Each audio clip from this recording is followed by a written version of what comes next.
Hi guys, welcome to Basement Supercar Build, the channel where we see if an average guy like me can design and build his own mid-engine car. This video will be a highlights video of the work that was finished this week. If you want to see the actual work take place, watch the full-length video for this week. And with that out of the way, let's get started on this week's video. So I came down this morning and worked an hour or two, and I didn't film it, but I was trying to figure out a new way to mount this clutch master cylinder. The bracket that I had made and the way that I was going to mount it originally was not going to work because the steering column was in the way, and I came up with this. Kind of hard to see. This looks like it has plenty of room. I can turn the steering wheel and everything has clearance.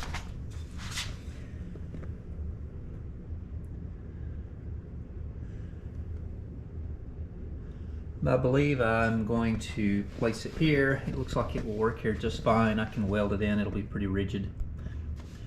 I don't see any issues, any clearance issues. Everything looks good. So I'm going to go ahead and weld this bracket on and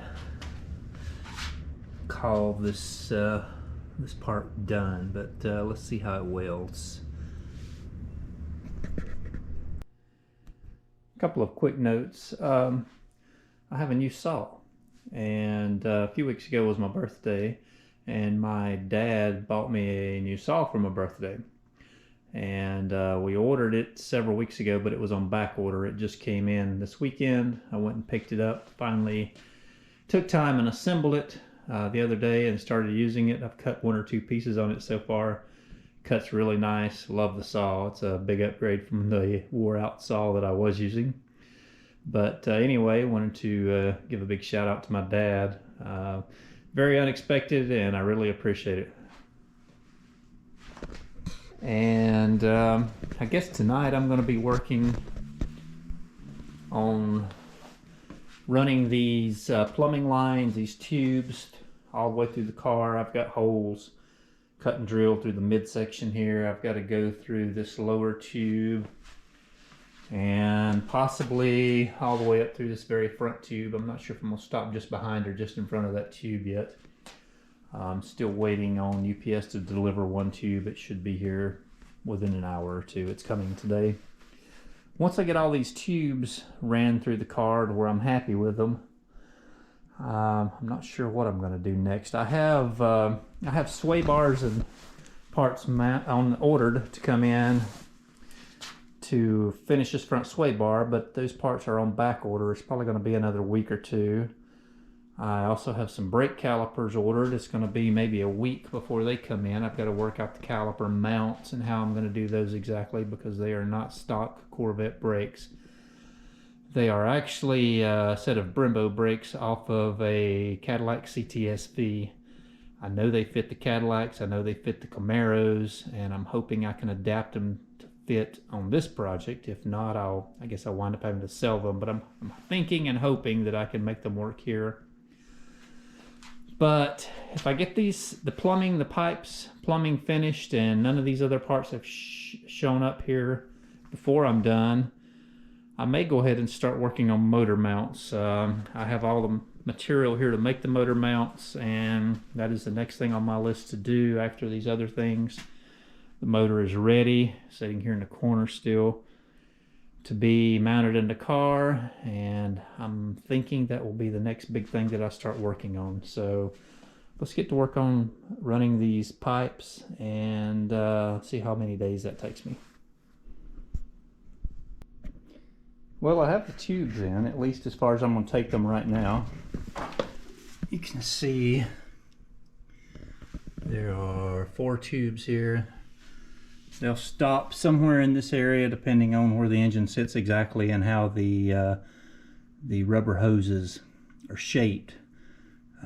Most likely they'll have an elbow and turn up, so they'll probably all get cut back way back here somewhere, but I don't know exactly. You can follow them. They run through this housing. 3 of them are down below the floor of the car. They're the hot water tubes, and the one up here that'll be inside the tunnel of the car is the return water from the radiator, so it will be a lot cooler. You can follow them on through here. You can see how they run through the firewall. 3 of them are running through that lower tube and 1 is above. The 2 smaller tubes will stop here and come up and attach to the heater core that will be either mounted on the firewall or just inside the car up under the dash. The other 2 tubes continue on forward. One of them is hitting here. I'm going to take and grind a notch in this cross member where the steering rack is attached, just for clearance. It only needs about a 3/16 to a quarter. Give me room for insulation on that pipe. And they will both come up here either right behind this front tube, or actually I'll have a hole to go through that tube. I don't know yet, and I won't know until I start mounting radiators up here and see how far in front of the tires I need to go and exactly where they will mount. They may be on the front side of that structure and they may be just behind that structure, but I will worry about that later when we get to the radiators. That's going to be a while. That's the tubes, and let's see what else. Oh, and also for clearance on this top tube, it's going to come through right here in this cross member. It's going to hit this. I'll try to bend and flex this real carefully so I don't break this aluminum tube.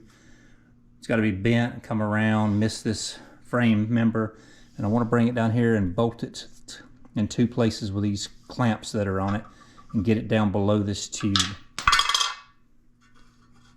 Keep knocking things off. But that's my plan. I'm going to try to real carefully bend that tube and get it to the position I want, and if I can, I'll drill holes and mount it to that lower cross member. Let's see how this works out.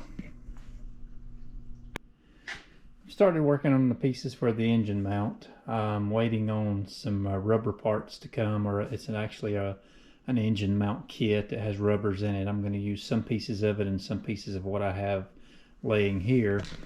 And you just saw me making this wood structure.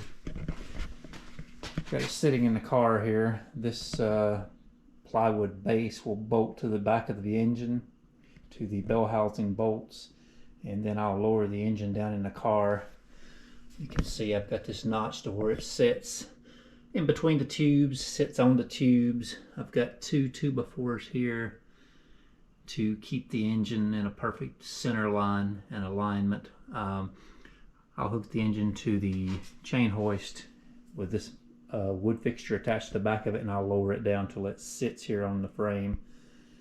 And still attached to the chain hoist, I'll try to clamp everything in place so it can't move, and that'll locate the engine in the exact position it needs to be while I cut and fabricate the tubes to finish the engine mount.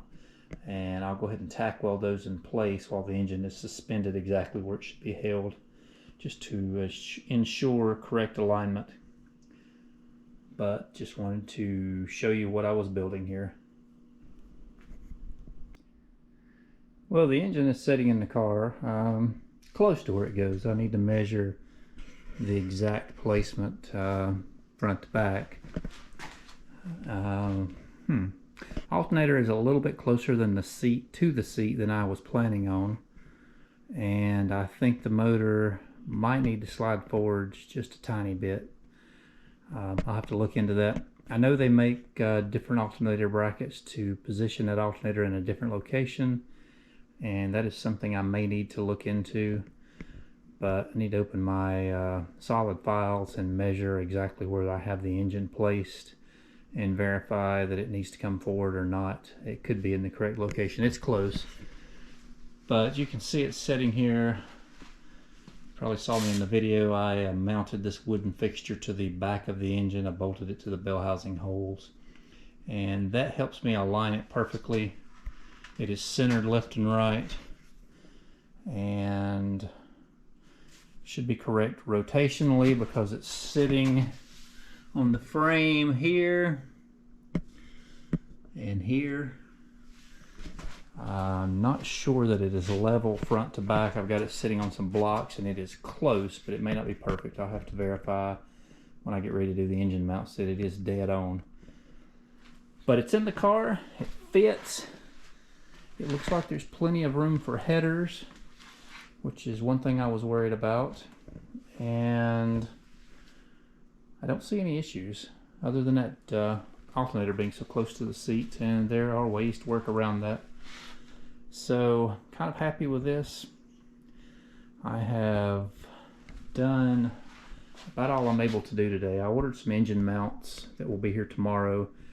I wasn't going to use rubber on my engine mounts, but after doing some research I decided they do need rubber. So I ordered some stock engine mounts for like engine changes and kit cars and things like that has rubber bushings made in them, and I will bolt that to the block itself and then fabricate everything that attaches from the rubber down to my frame. I've already got most of the pieces cut and made here. Just waiting on those engine mounts to come in tomorrow so I can finish fabrication. But this was fun and interesting.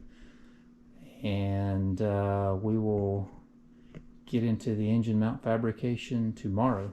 So I invited my wife down to sit in the car and make sure it fits her comfortably. She's been in it before, but not lately. So we're going to get her to sit in the car and adjust the seat and get comfortable in the car and see what she thinks.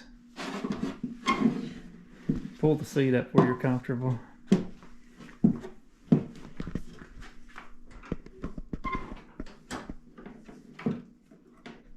That feels normal. Yeah. Gear shift feels normal. You can reach everything good.